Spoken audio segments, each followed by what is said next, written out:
Welcome to Beyond Birth Trauma, From Burden to Brilliance, where we uncover the powerful truth about your beginnings and how they've shaped your entire life. I'm Shannon O'Flaherty, and in this show, we are not just exploring your birth, we are dismantling the chains of generational trauma. We're diving into the core of who you are, peeling back layers of inherited beliefs and behaviors that have held you back for far too long. This isn't just about understanding your past, it is about reclaiming your future. Get ready to break free. This is Beyond Birth Trauma, From Burden to Brilliance, and your transformation starts now. Hi, Shannon O'Flaherty here. I'm so happy to have you all join us for Beyond Birth Trauma, From Burden to Brilliance.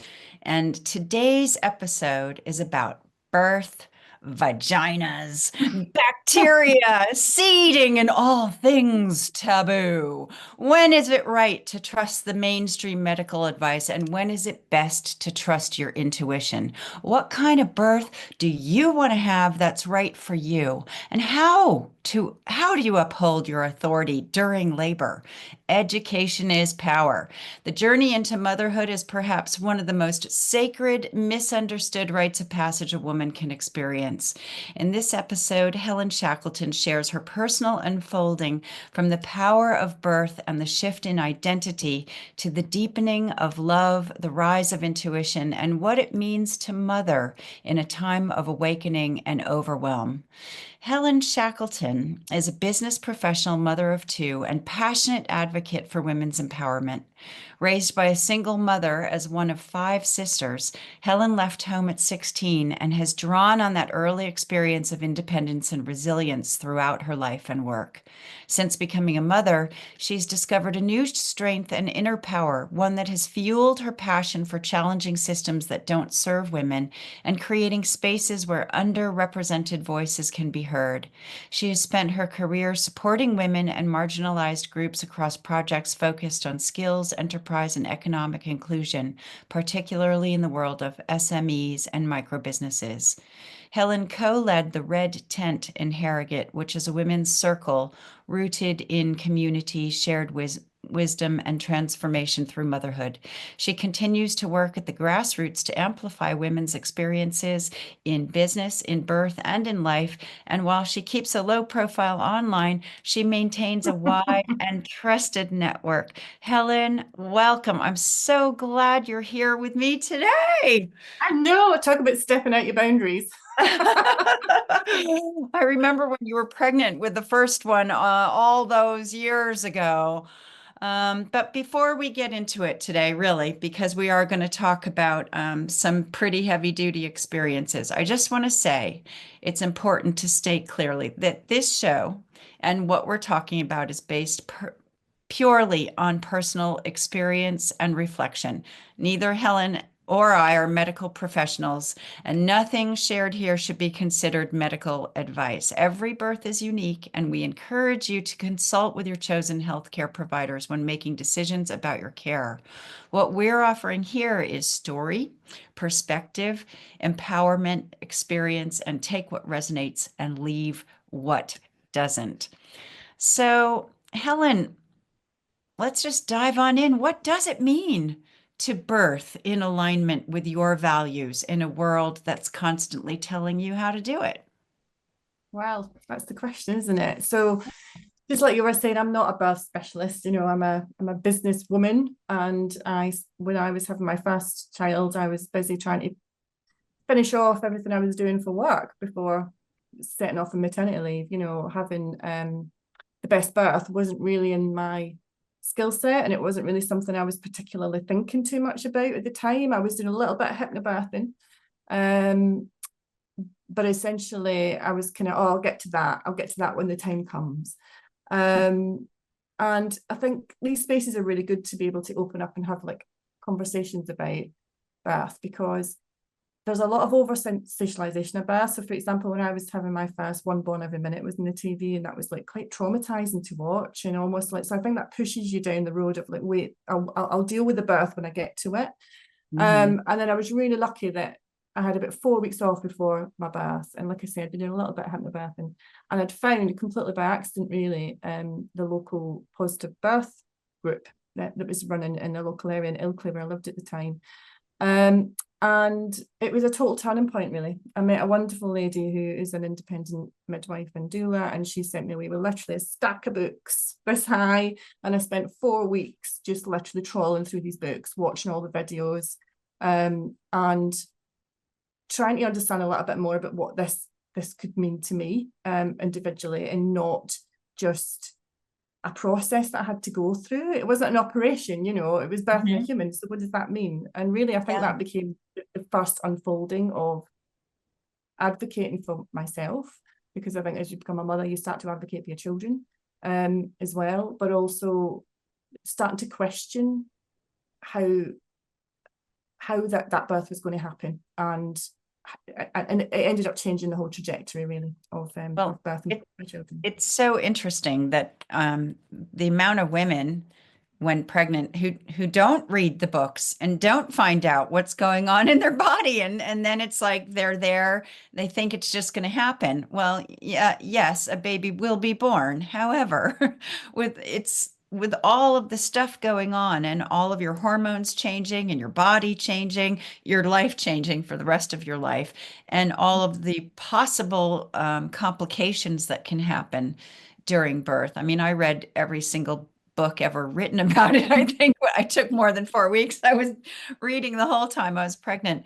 But yeah, it really is something to consider.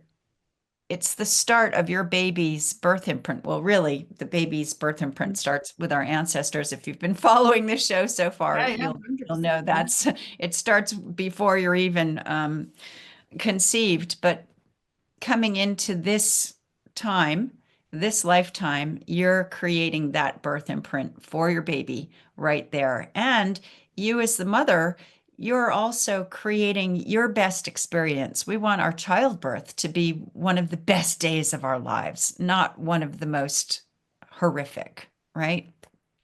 Yeah, and I think this is like through that journey, I was learning about, you were talking about like aligning the values and stuff, and I think we're kind of gaslit a lot by the medical profession, and I don't think it's I'm not a witch hunt against midwives. I think they do an incredible job in an incredibly difficult set of circumstances, but I think the system that we have in the West, particularly in I'm in the UK, I've heard stories similar in the US, that over medicalization of birth, that interfering with the natural process, can actually be quite traumatic and difficult for a lot of women. So I think for me, I went into this more of on a place of, I wanted this to be calm. I wanted it to be the connection and the presence to be there with me and my baby, and not necessarily the environment that I was being forced to birth in, which is a clinical environment. No matter if they've got the bouncy balls and the ropes to hang on, and you're still in a clinical environment. It's not a mammalian type birth as we would have done, previously. We would have gone into a dark space on our own or with our tribe, and birthed in a way that felt right for us, standing however we felt, not lying down in a bed in a hospital. And I know we've got further down the road with this, obviously, and than we have done previously, but I think we've got an awful long way to go. But I think just having that confidence to be able to trust my body, and be informed, and to feel empowered, and to know what questions to ask and how to ask the questions and how to frame the questions. It's a learning curve, and it's an important one, but it's one we all have to go through quite quickly, because we're on a time deadline. We have a baby coming. And for me, I had like a few weeks to get my head around this.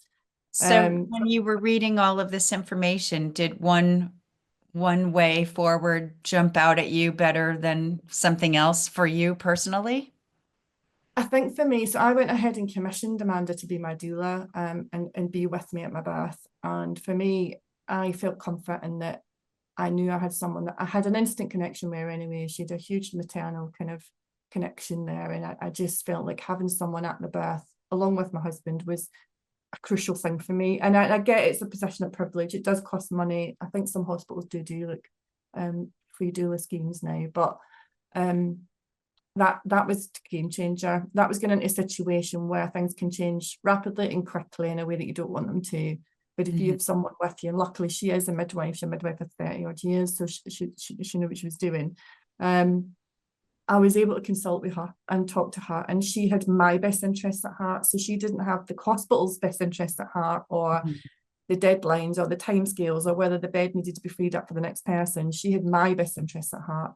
And I Mhm. think just having someone there who you can rest that power on while you're feeling disempowered was just a game changer, an absolute game changer. And, hopefully through So today, that's So my. tell us about that first birth. I mean, I remember writing a birth plan, and everybody in my mother and baby group were teasing me, saying, like, how long's your birth plan? You've probably written a thesis.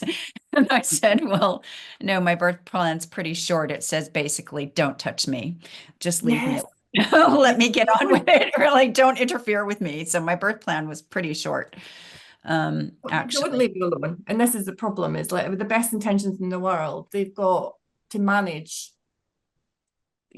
finite resources, and they have to use certain tools to be able to do that. And one of them is to see how dilated you are before they'll admit you to the ward. So for Yeah. example, in my case, I had been labouring at home. My labour was progressing phenomenally well. I went into hospital, and when I got there, we'd called up to tell them we were coming in, got to the hospital, and unfortunately it was full, and they had me sat outside and on the birthing ball with my mask on, trying to keep my labour going, bouncing up and down, and outside where the Coke machines are, and people were having a cigarette and walking past me as I was trying to, I mean, there was nowhere for me to even go.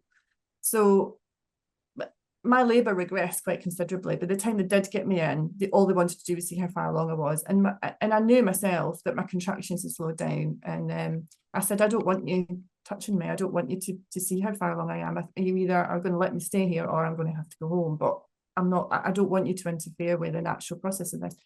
And it was met with negativity and not a very positive response. And I did get sent home, and I laboured all night again on the sofa to get myself back to the point I was previously.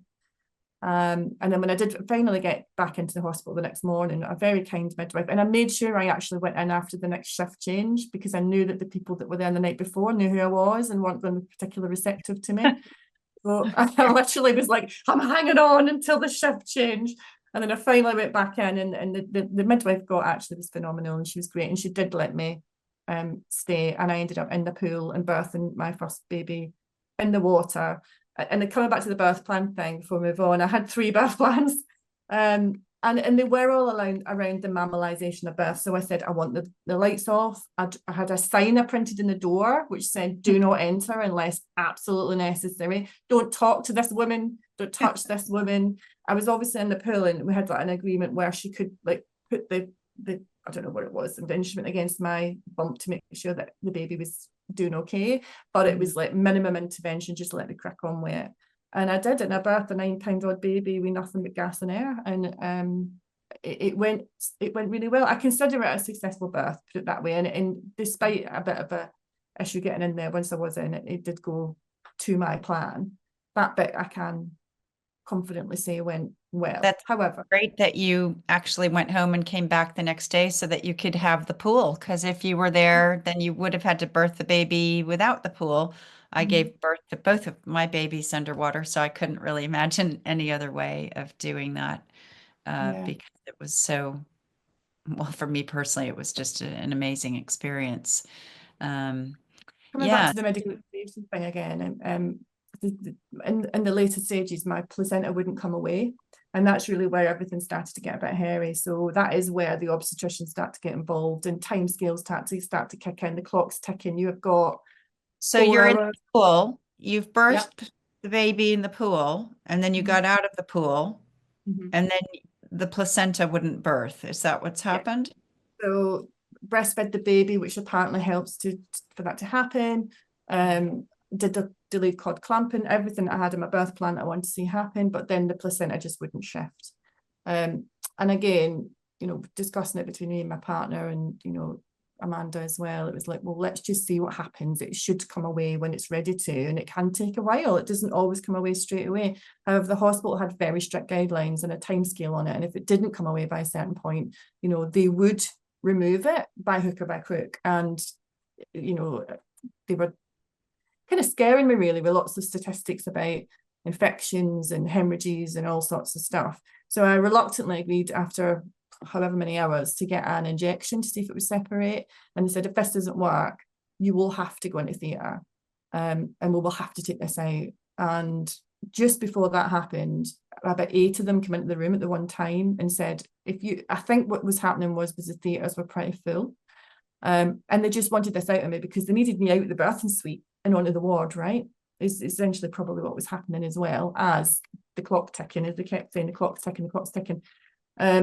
And they manually removed it. They put their hands in and literally ripped this from the inside of my womb. Oh my goodness, Helen.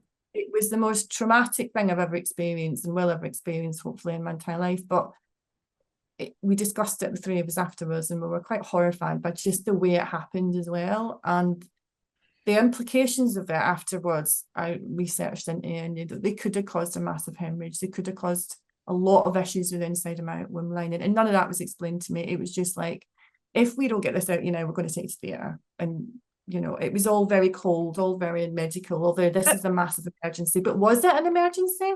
Wouldn't the placenta naturally detach eventually? Apparently so. But in that environment, I was not getting the opportunity to let that happen. Wow. And again, I'm not a birth professional. There might be someone out there watching this going, they 100% did the right thing. But at the time, there will be those. That to me, and it felt traumatic, and it felt like an aggressive procedure was performed without much consideration or discussion, or after having your baby, you want to just be there with your baby. Well, and your that was it, and I can remember feeling, I can remember feeling a little bit like, if they don't, and I think it was kind of pitched this way as well, like, if you don't let us do this, we're going to take you away, and you're going to go to theatre, and you're not going to see, your baby's going to be here, you're going to be over there, and you're going to have a much longer recovery. And it was just like, just do it. But it didn't feel consensual. It didn't feel like something I really had a choice in. It was something that was done to me. And then there was a bit of a, did she have a hemorrhage? Did she not have a hemorrhage? There was a bit of a debate over that as well. And then did you tell me, I think you told me that even a medical midwife doula, which Amanda was, that if she's not the one birthing your baby, she doesn't have any say in the delivery room. I cannot interfere in any way, shape, or form. She's there for me as a support for me, just like in a capacity like a husband or a mother. So due to insurance and all sorts of stuff, there's no way she could have got involved in that whole process whatsoever. If she was there as an independent midwife, that would have been completely different. But again, I wouldn't be in hospital if she was an independent midwife. I'd probably had the baby at home. So, and again, in that situation, if I was at home, how long would I be left to have detached that placenta without being taken to hospital is a question as well. And I don't know the answer. I just know that it went from being, a very nice holistic experience where, I was relaxed, the baby's relaxed, oxytocin's flowing, everything's beautiful, this baby's breastfeeding in the water, and then all of a sudden you've literally got something being ripped out of you by hand with no painkillers, no pain relief. And I'm sorry to be a massive feminist here, but I do not think they would do that to a man. I cannot think for a second they'll perform a procedure that invasive on a man without pain relief. I just can't ever imagine there'd be a situation where they would do that. Wow. And it does make you think. It does make you think about how we're treated as women. Yeah, and I don't like the emotional pressure, really, when, come on, it's exhausting giving birth. And just a little compassion. Yeah. So what happened, because you have 2 fine young men. So what happened the next time around? You had a completely different birth. I'm sure that after the first thing that you didn't want to go through all of that again. So what were your choices for the second baby? So completely different experience again. However, I was adamant that I wanted lovely Amanda with me again. And I really pushed to have a home birth, and I had to do a lot of fighting actually to get a home. I went to a different hospital actually. I had moved locations and I went to a different hospital. I had to have lots of meetings with the head of midwifery because there was a hemorrhage, but the other hospital said there wasn't a hemorrhage. So it was like a real debate as to whether I had one or not. But they weren't going to allow me record. It said there was a hemorrhage. They said I hadn't at the time had a hemorrhage. Then on my records it said I had. So it's like, well, what one is it? Did I have a hemorrhage or not? I think I had like 900 and something milliliters of blood loss, and I think it's a liter or something to be a hemorrhage. I can't remember the exact amounts, but it was like I was in the water, so no one really knows. how much Right. blood I lost, but I lost a lot after that procedure as well. And, you know, who's counting those milliliters? Because I wasn't. So they were saying, oh, you know, if you have another, if you have this problem and that problem, they were really trying to put me off having a home birth. And finally, they kind of agreed. And then we found out right at the last minute that my beautiful little boy was double breech. So his lovely little butt was where the head should be, with like 2 weeks to giving birth. So after all of that, we had a really tough decision to make. And the decision was either attempt to have a double breech baby, which I could have attempted to do, or not. And at that point, Amanda, you know, sat me down and said, baby knows best. You talk to baby, you have a think about what you want and what you think needs to happen here and make that decision. Just forget about the perfect birth. Let's try and do the best of what we've got here. And I really did think if he was that much in a triangle, my whole bump was at a huge angle. I knew it wasn't right. I remember coming to see you then and having Then word you with your baby. wonderfully It's like, turn around, pushing your belly. turn around, little man. But he wasn't turning anywhere. He was just getting more and more twisted. So yeah, so I decided to have a gentle C-section, and it was the first time this particular hospital had done anything like this. And again, I had to go back to them again. Massive pain in the backside, but I didn't even care to say. Now, did you invent this gentle C-section idea, or this is already a concept that you had read about somewhere? Yeah, it's a concept. It definitely was a concept, and it was something that Amanda did help me to work through the birth plan. So, you know, you're in theatre, there's no getting away from that. However, we asked for the lights to be dimmed when you came out. So they did all the surgery bit, dimmed the lights. I had my hypnobirth and music playing throughout, all the way from the anaesthesia, where they do this full spinal block, can't feel anything, which is a really odd sensation.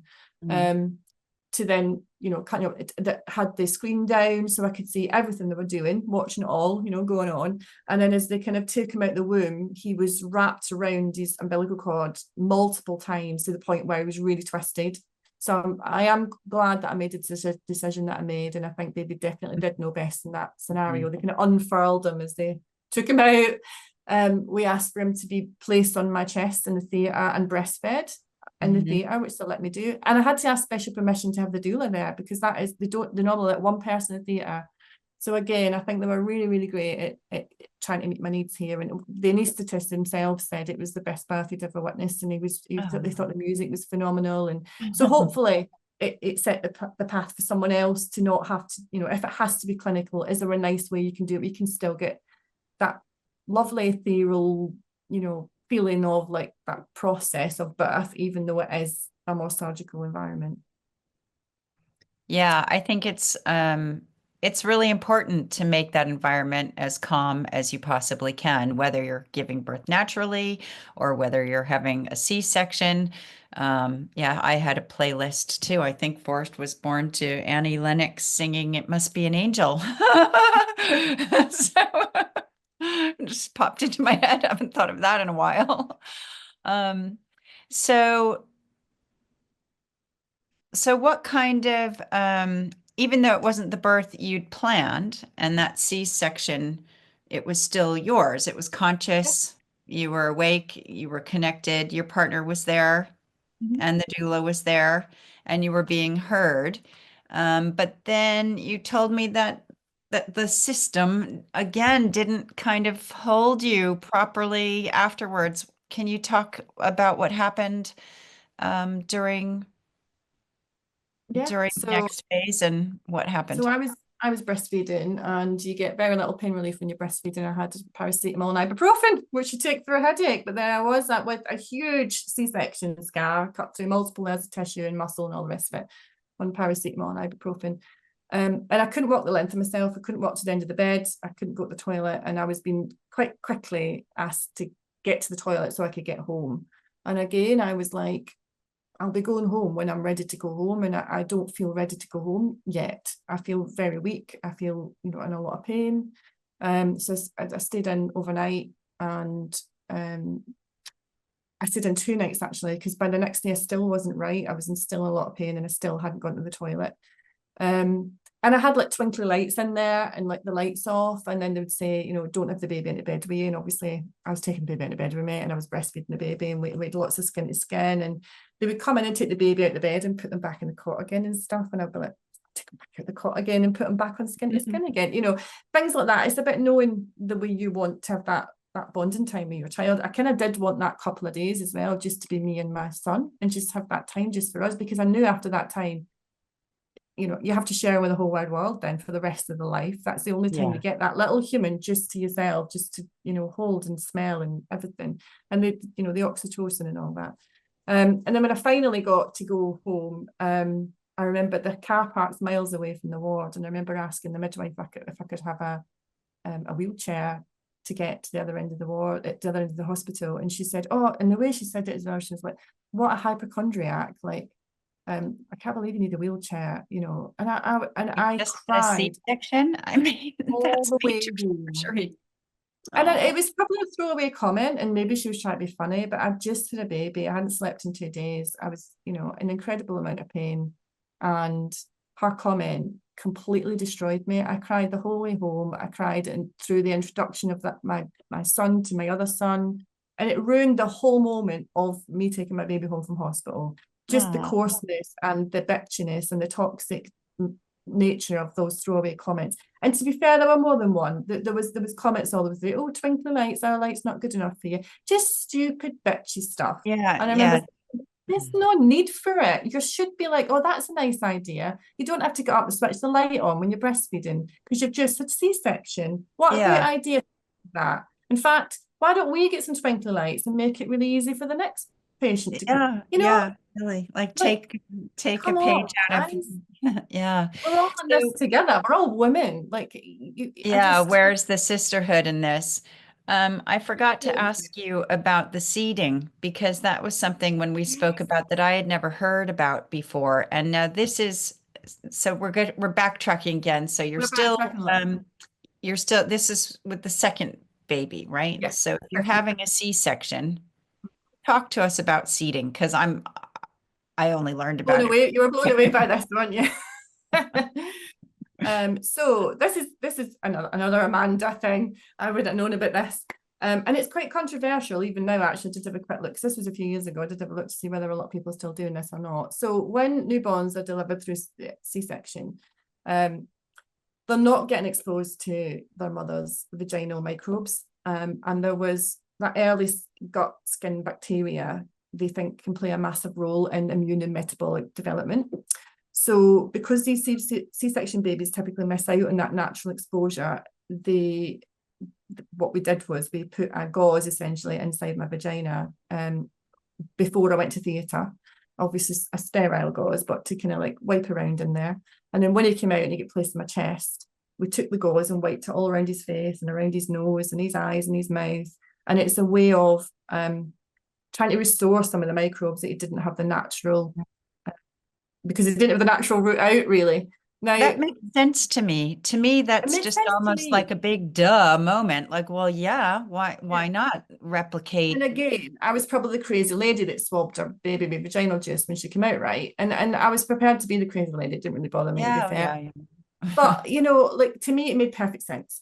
Now, when the medical industry have kind of looked at this over the last few years and stuff, the jury's still out as to whether it is vaginal microbes or is it anal microbes. It's whatever microbes. But to me, I was like, vaginal, or that's fine, that's all right. There was the argument of, are you putting your child at infection risk? Are you putting them at a risk of strep B? And my argument was, well, you don't routinely test women for strep B if they're vaginally delivering anyway, because you say that you overdiagnose strep B infection. So why would it be any different doing it this way?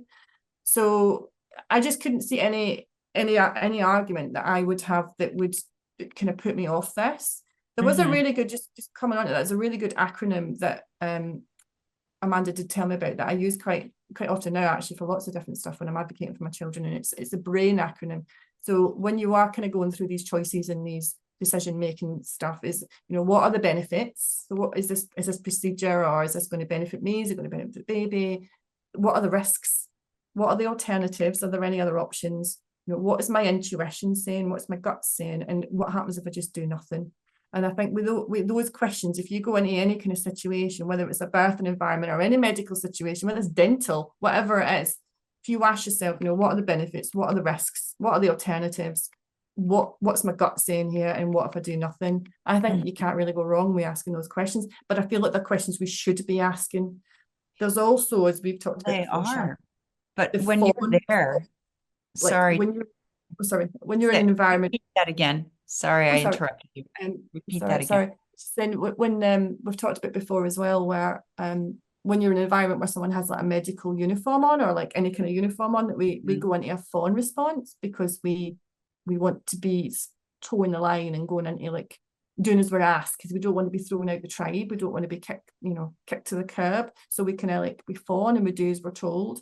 So using that acronym, it's a really good way of like challenging that authority, but in a really constructive way that's not seen as like, trying to be a know-it-all or know best, but Well, it's a that's way what of I was going to comment on that you already started to answer, because also when you're in a process like labor, you're kind of focused on what you're doing and you can't exactly think straight and like, well, what were all of the things? And I don't know that it would even occur to me in that kind of situation to ask if is there an alternative? Is there an alternative? Like, because right, we're all going to hospital and having a baby now. Like, well, what is there an alternative way to do this? People, if they're not informed and if they don't know all of that to begin with, then they're really at the hands of whoever is tending to them.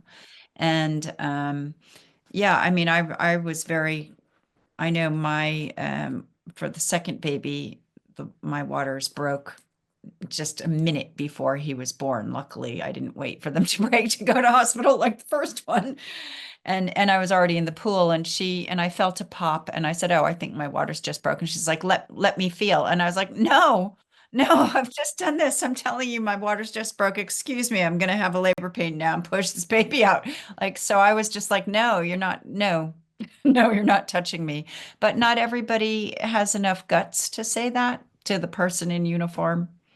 Yeah. And to Or be honest, maybe would they're I have too had, tired or if I didn't have Amanda with me, would I have had? Probably not. And, I do have a lot to thank her for, but I think it did lay the foundation for me as a parent from that moment on. Like, I now, as you know, I home educate my children. I took them out of the system of education.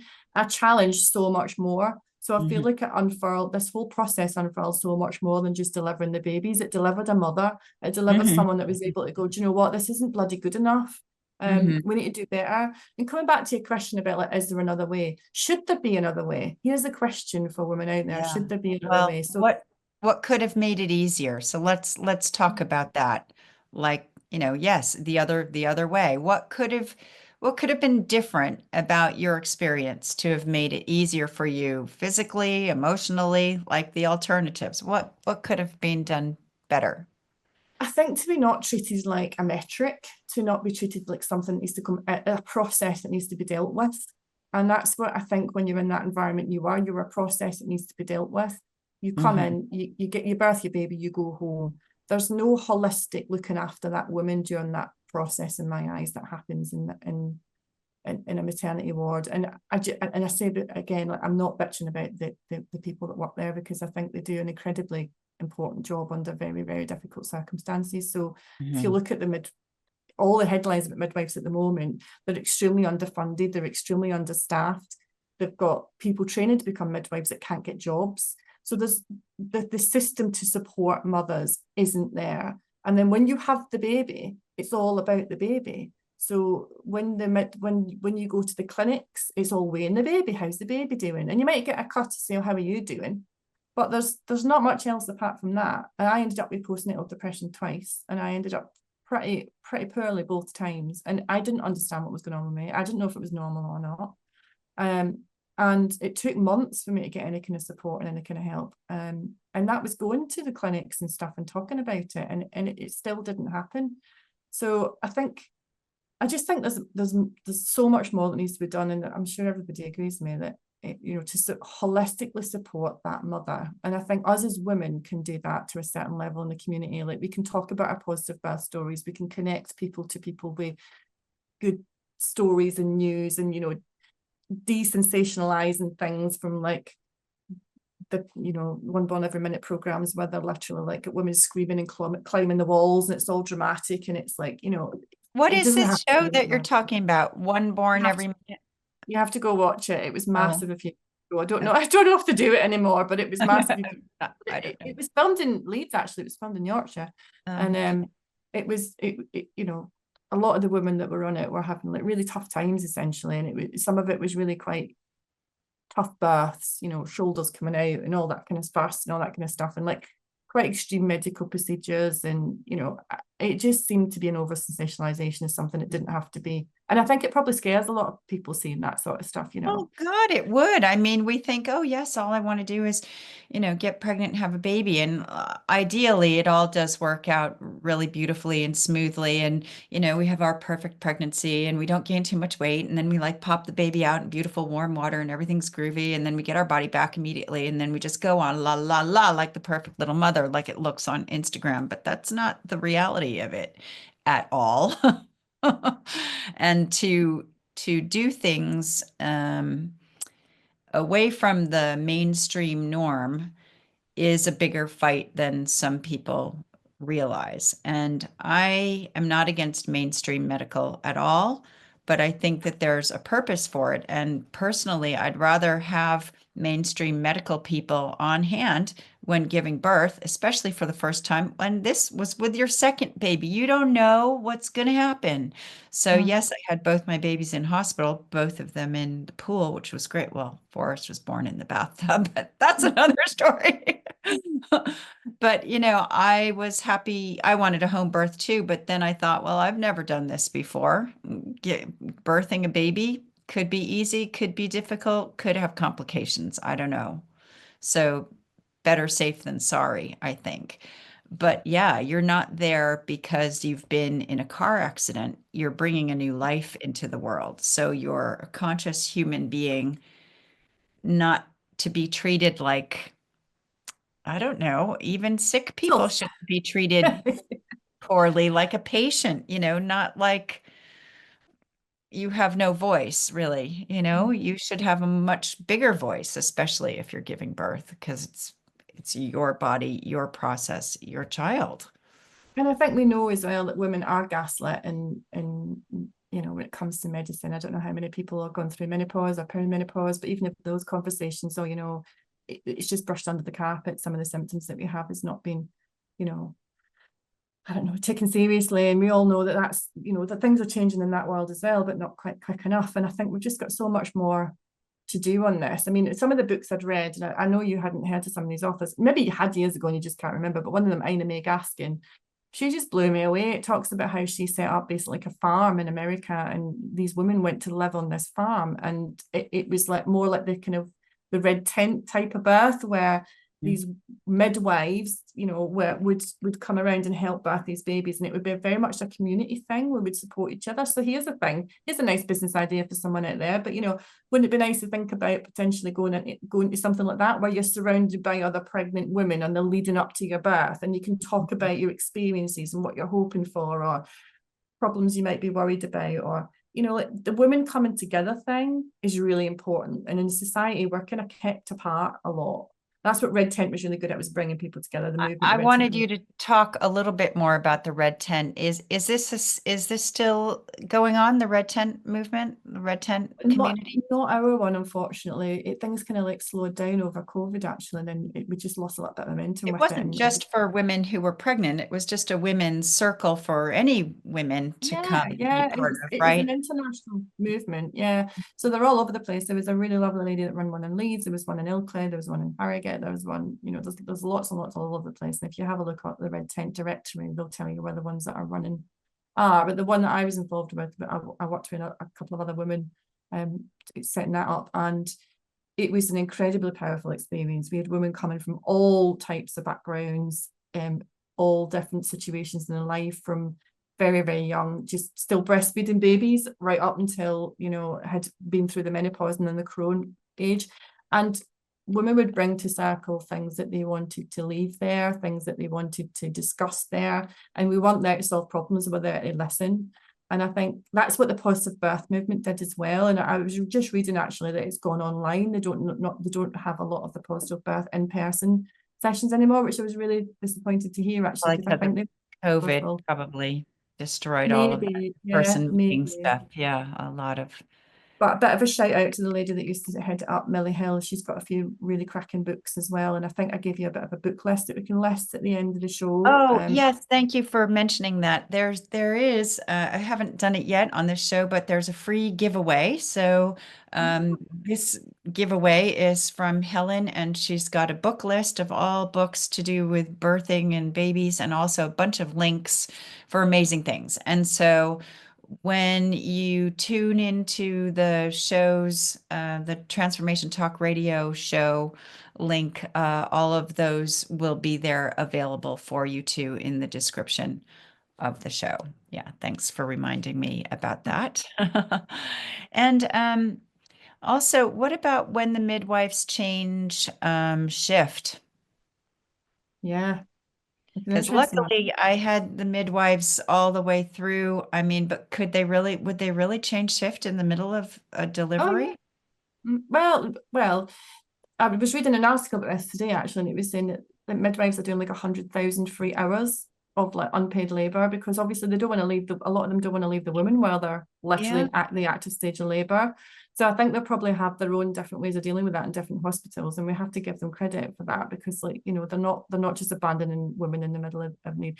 But if you have a labor for example, if you go in and you're on the drip to I can't remember what they call it now, when you start your labor, if you're not progressing and they give you like the drip to start you off, you know, you could be on that for a day or, you know, a couple of days Well, before. yeah, I mean, I was in labor for 32 and 36 hours, but I didn't go in for either baby until the last possible moment because I didn't want people messing with me, so But again, you know, Shannon, like, and with Alfie, you know, they said to me, if you see, he was 10 days overdue, and they said if he's not going to make any signs soon, you know, we're going to have to take you in and put you on a drip. It wasn't a let's discuss about it. It was, we're going to have to take you in and put you in the drip. And I was like, no, I don't want to go on the drip. That's not what I want. And I remember Amanda telling me that in France they don't give a woman a birthing day; they give them a birthing month. So they give them a mm, period in which they could go into labour. But here we get a date, right? And they yeah. use that date. And if we don't go into labour on that date, then we will be started to then, and what they sometimes do as well, or they did where I was birthing, was they would do a lot of stretching sweeps on the Friday so they could fill the labour ward up on the Saturday and Sunday. So there's almost like that you can see the mechanics behind it as well there, can't you? If we do like 5 stretching sweeps on a Friday morning, we might have at least 3 of them in on Saturday who've started to actually dilate. And we might have the other couple in on Sunday. So, and you know why? It's clear why, because they've only got so much capacity. And I do understand that. But at the same time, it does feed into the narrative, doesn't it, of this being forced essentially, and you know, in a way that's not maybe natural. Alfie, my son might not have wanted to have been for another few days, you know, for another week. But then So they do say the risk is higher if the longer they go overdue, there's a higher risk to the baby. So what happens though when a birth is rushed and the baby experiences stress? Yeah. You told me about like if it poos in the womb, In the womb, that's yeah. an emergency C-section happening. I didn't know about that either. I learned a lot just talking to you the other day. Gosh, And I have trust me, I'm not an expert, easy but births. I talk to a lot of women and I hear a lot of stories, and that happens quite frequently, actually, more than you would expect. So when the baby goes into distress, they can pass meconium, which is that black tarry stool, and Mhm. when that happens, it's an absolute emergency because you know it's bacterial and it could get into the baby's bloodstream, I imagine. Is why they go to C-section for that. But also I've heard of labours as well where, you know, when they put particularly the drip and things, they can use pessaries. There's all different ways in which they can kind of start that birthing process going if they're worried about the baby not coming in its own time. But it can make the woman labour really, really quickly. And that Mhm. can cause tears, and quite serious tears. I know someone close to me who's had such significant tears that they had to have reconstructive surgery. Oh my And God. you know, and that was that they were on the drip, and you know, it was making the baby kind of the labor progress quicker than she was maybe prepared for. So if you Well, think that that dance, dilation like opening that, really slowly, and yeah. then if you're getting that pushed and it's opening quite quickly, you know, are you ready for that? You know that. Well, because labor, it is a dance between the mother and the baby, and each push is helping form more neural pathways, more everything with the baby. Like the baby isn't born yet. This is part of the baby's life experience. And it's part of it's your first experience as an active mother because you're actively working with this baby. So like in a way, when you're birthing, it's part of your kind of bonding process in a strange sort of way with your child. Um, I don't think I've ever really thought of it that way until right now, but Yeah, and I think um, also it could be part of their personality. Like my first baby, he still is, quite a sedentary, chilled baby. Like he just lay there. He wasn't going anywhere. He was like so chilled, so relaxed. And the second one just burled and burled and burled and burled and didn't stop burling. And he's never stopped burling and twirling since the minute he came out. So, maybe personality has got a lot to do with this as well, and genetics. and what about so say you do, so y- you went, when you went to hospital with the second baby, did you know you were going in for a C-section? Yeah, yeah, it was You planned. It was you booked. were already planned. But what Yeah. about when it's not planned? What about when it's, yeah, an intervention? I mean, how is any intervention offered? How is that offered? I don't think they call it car crash C-sections for no reason. I think it Oh, is do then a they medical call it that? emergency. Yeah, a lot of them do. Yeah. And a lot of women call it car crash C-sections as well. I- But again, would there be an option, like you say, to be able to say, look, I know we have to do this now, but can I have the curtain down? Can I have the lights dimmed for them coming out? Can I have the baby on my chest straight away in the skin to skin? Can I breastfeed them on the table? You Mm, know, but do women know they've got the right? Are we asking them if they want these things? Probably not. I wouldn't imagine we would be, but should we be? Should that be something we should be pushing for? mhm, Um, I don't know. Is there anything we can do to make it a nicer experience rather than just the right, that's it, we need to get this baby out right now? I mean, I guess in the real world and in that situation and the levels of stress and stuff that these people must be under in that situation, they only care about getting that baby out safe. And I get that. I completely understand that. But maybe it's not them that have that conversation. Maybe there's someone else within the ward that's not a midwife or not a doctor who can facilitate those conversations, like a mhm. doula would in that and with me. Um, is there any way we can make it less traumatic? Because you only get to birth that baby once. And I Mhm. think anything that takes away from that experience it's just such a shame, really. And I know in some situations it can't be helped, and I'm more than aware of that. But for Mhm. those where it can be, should we be? And how do we do that? Um, and again, I think that's through things like this. So spreading knowledge and spreading information and spreading the fact that you can ask for things Yeah, and yeah. which we ask for things as well. So And yeah. go in there with somebody who can speak for you if you're too exhausted, or if you feel that you're too shy or that you're not going to have enough guts to speak up, get somebody to go with you, even if you've hired a doula, or make sure your partner can speak for you, or if you've got somebody else there helping you I make think sure. that's important just before we close off is I did write some birth notes for my husband. I was like, if they do this, I want that. If this happens, then this is what I want. And don't be doing this. Don't be talking Yeah, to me about my hypnosis and things.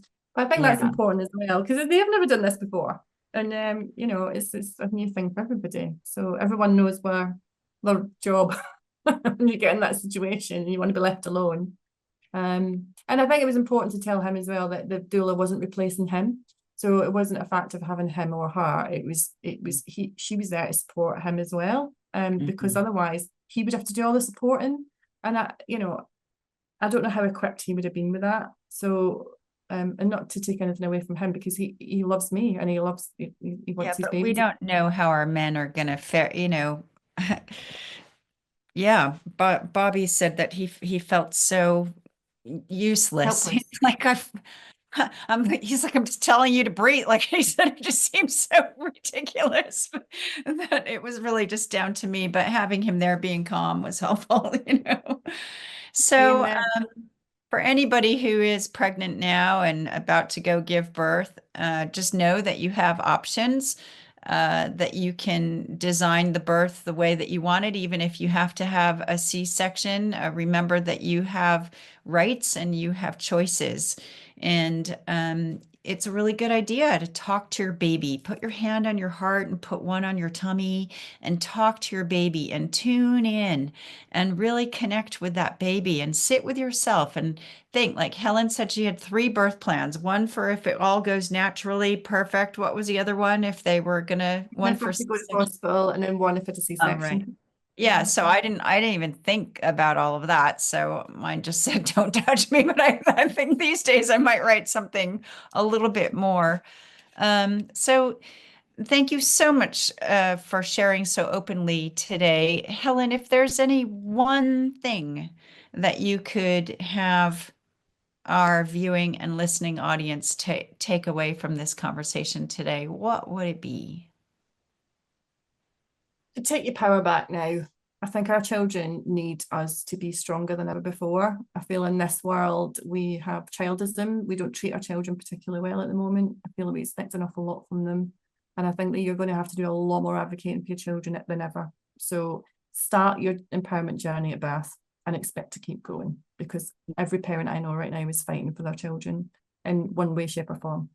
So Yeah. it's not to put a Debbie Downer on it, but fight for the birth that you deserve, but also find that voice and find that power, because I think we all need to rise up now. It's our time. I think that's clear in the world at the moment. Is us women need to come together more. We need to talk more. We need to educate each other more, and we need to stand up more. And I think it's going to happen. I think it's already happening, and I think we'll see a lot of change in the next few years. But yeah, good luck to Thank you everybody. so much. It's been so interesting to speak to you. I know we've spoken a lot leading up to this show today, but don't forget to look through the reading list that we've given you. There's maybe about 10 books there, or 6, 8, 9, yeah, about 10 books there, and some wonderful links to things. And if you want to get in touch with Helen, could they email you if they wanted Yeah, to ask you a no question? problem. Yeah. Say what your email is, please. Helen.shackleton@outlook.com is the best one to get me at. ellen.shackleton@outlook.com. And you can find me at shannonbtb.com or shannonoflaherty.com. Thank you so much for tuning in and being here with us today. And have a great week, and we'll see you all next time. Thank you, Helen. Thank you. You have been listening to Beyond Birth Trauma, From Burden to Brilliance with Shannon O'Flaherty on Transformation Talk Radio. On the second Tuesday at 10 a.m. Pacific Time, we connect the dots between your ancestors, your birth, and the patterns that keep you stuck, guiding you to a place of profound healing and unstoppable brilliance. By examining and healing your cellular imprint from birth of how you perceive and respond to the world and the challenges that are created in your day-to-day life, we can begin to heal and live more balanced and fulfilling lives. For more information, visit shannonbtb.com. That's shannonbtb.com.